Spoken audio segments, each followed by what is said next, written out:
William Morrow and Harper Audio present The Adventures of Amina Al-Sirafi, a novel by Shannon Chakraborty, performed by Lameece, Issaq, and Amin Gamal. A note before we begin.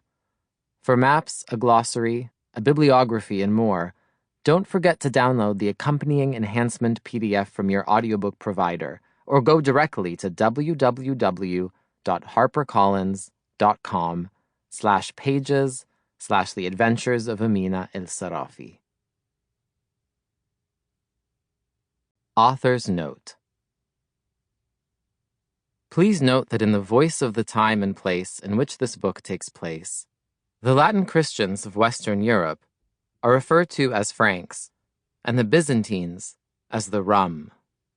The novel's 12th century, largely Islamicate societies of the northwestern Indian Ocean littoral had their own rich and fascinating way of describing antiquity, their contemporaries, and the wider world. And though I've tried to recreate that here as accurately as possible, this is a work of fiction. A glossary with additional historical and nautical terms can be found in the accompanying enhancement PDF, as well as suggestions for further reading. This book is for all those parenting in hardship, during pandemics, through climate crises and under occupation, for those struggling to keep food on the table and juggle multiple jobs and impossible childcare, for everyone who set aside their own dreams briefly or forever, to lift those of the next generation. From the 6th voyage of Sinbad the Sailor. I clung to the plank of wood, my only refuge in the storm-tossed sea, and berated myself, saying, "Sinbad the Sailor, you never learn. After each of your journeys, the first and the second, the third and the fourth, the fifth, all worse than that which preceded it, you swear to God to repent and give up these travels. And every time you lie, swayed by greed and adventure, to return to the sea. So take the punishment that is coming. You deserve it." A word on what is to come. In the name of God, the most merciful, the most compassionate. Blessings upon his honored prophet Muhammad, his family, and his followers. Praise be to God, who in his glory created the earth in its diversity of lands and languages, peoples and tongues. In these vast marvels, so numerous a human eye cannot gaze upon more than a sliver, is there not proof of his magnificence?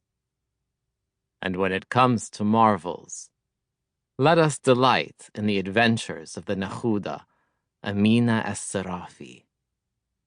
Yes, that Captain Amina Al-Sirafi, the smuggler, the pirate, the blasphemer that men of letters accuse of serving up human hearts for her sea-beast husband, and the sorceress. For she must be a sorceress, because no female could sail a ship so deftly without the use of forbidden magics, whose appearance somehow both beguiles and repulses. Traders along our fair shores warn against speaking her name as though she is a jinn that might be summoned as such. Though, strangely, they have little compunction when it comes to spreading vicious rumors about her body and her sexuality.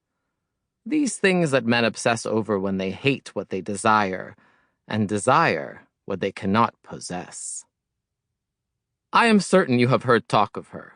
After all, it is tradition for the traveled men of our ummah to share the wonders of the world by creating accounts of their voyages, particularly when those voyages are enlivened by gossip of fearsome female rogues.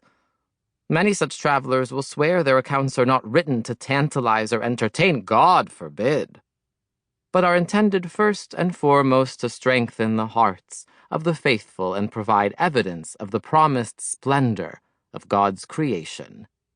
And yet, as Sample complete. Ready to continue?